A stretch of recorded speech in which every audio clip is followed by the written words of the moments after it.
Niagara-on-the-Lake is a little town at the mouth of the Niagara River.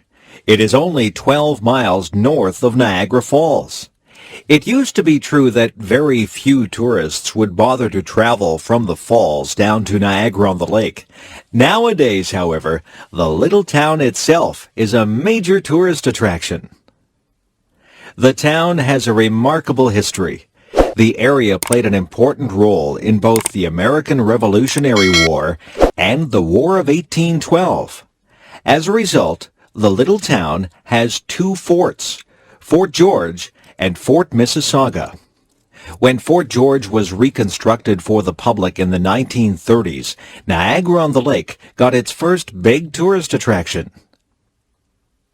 Because Niagara-on-the-Lake was the first capital of Ontario, it has many significant firsts. There was the first parliament in the province, the first legal society, the first library, the first newspaper, the first museum building, and many more firsts. Besides its history, the town, which is bordered by Lake Ontario and the Niagara River, has beautiful scenery.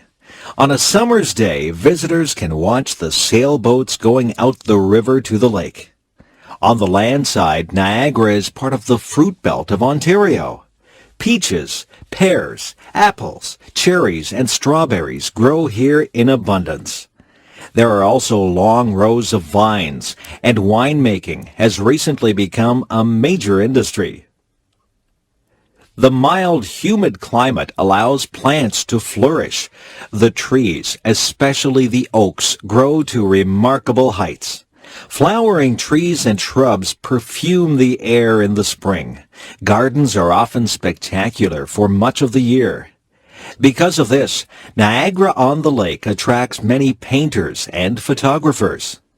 Many of the private homes also have a long history, and great care is taken to keep them looking their best. The biggest single attraction is the Shaw Festival Theatre. The festival was founded in 1962 by a group of Shaw enthusiasts. Early productions were often held in the historic courthouse on the main street, and plays still take place there.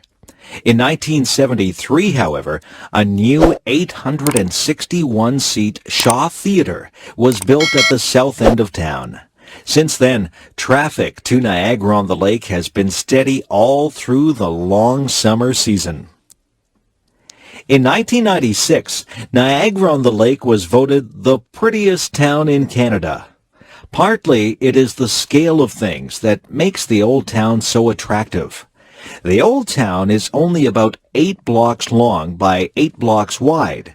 It has a population of little more than 1,000 people. Nonetheless, there is a lot for people to do and see.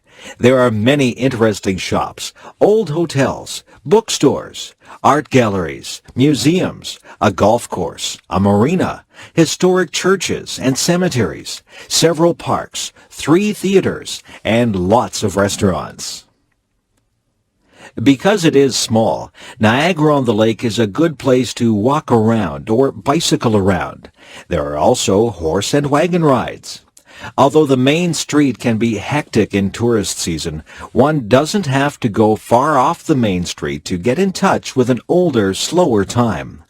Most of the downtown buildings haven't changed much since the days of Queen Victoria, and tourists can still imagine that they are back in the days before computers and television.